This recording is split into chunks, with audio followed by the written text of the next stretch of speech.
ആത്മീയ നിർവൃതിയുടെ പുണ്യതീരമായി ആറ്റൂർ ഒരുങ്ങുന്നു. പരശുരാമനാൽ പ്രതിഷ്ഠിക്കപ്പെട്ട 108 ദുർഗാ ക്ഷേത്രങ്ങളിൽ വിശിഷ്ടമായ ആറ്റൂർ ശ്രീ കാർത്യായനി ഭഗവതി ക്ഷേത്രത്തിൽ നവീകരണ കലശത്തിന് ഫെബ്രുവരി 20-ന് തിരിതെളിയുന്നു. ക്ഷേത്രം തന്ത്രി ബ്രഹ്മശ്രീ കരുകന്നൂർ വടക്കേടത്തുമന നാരായണ നമ്പൂതിരിയുടെ മുഖ്യ കാർമ്മികത്വത്തിൽ നടക്കുന്ന ഈ പുണ്യകർമ്മങ്ങളിൽ ഫെബ്രുവരി 27-നാണ് ഭക്തർ കാത്തിരിക്കുന്ന പുനഃപ്രതിഷ്ഠ. കലശ ദിനങ്ങളിൽ കലാവിരുന്നുകളും ഭക്തിപ്രഭാഷണങ്ങളും ക്ഷേത്രാങ്കണത്തിൽ ഒരുക്കിയിട്ടുണ്ട്. തലമുറകളിൽ ഒരിക്കൽ മാത്രം ലഭിക്കുന്ന ഈ പുണ്യാവസരത്തിൽ പങ്കുചേരാൻ എല്ലാ ഭക്തജനങ്ങളെയും ആറ്റൂരിലേക്ക് ഭക്തിപൂർവ്വം ക്ഷണിക്കുന്നു. കല്ലേപ്പാടത്ത് വീട് കത്തിയമർന്ന കുടുംബത്തെ UR പ്രദീപ് MLA സന്ദർശിച്ചു. നഷ്ടപരിഹാര നടപടികൾ അടിയന്തരമായി പൂർത്തിയാക്കാൻ തഹസിൽദാരുമായി സംസാരിക്കുമെന്ന് അദ്ദേഹം പറഞ്ഞു.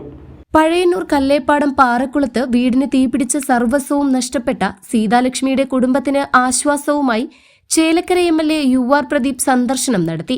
നഷ്ടപരിഹാര നടപടികൾ വേഗത്തിലാക്കാൻ തഹസിൽദാരുമായി സംസാരിച്ച് ആവശ്യമായ ഇടപെടലുകൾ നടത്തുമെന്ന് MLA ഉറപ്പു നൽകി. ലൈഫ് പദ്ധതിയിൽ വീട് അനുവദിച്ചതിനെ തുടർന്ന് വീടുപണിക്കായി നിർമ്മിച്ച് താമസിച്ചു വന്നിരുന്ന താൽക്കാലിക വീടാണ് കഴിഞ്ഞ ദിവസമുണ്ടായ അഗ്നിബാധയിൽ പൂർണ്ണമായും കത്തിയമർന്നത്. വീട് പണിക്കായി കരുതിയിരുന്ന 7 ലക്ഷം രൂപയും 12 പവനിലധികം സ്വർണവും ആധാരവും ഉൾപ്പെടെയുള്ള രേഖകളും തീപിടുത്തത്തിൽ നശിച്ചിരുന്നു.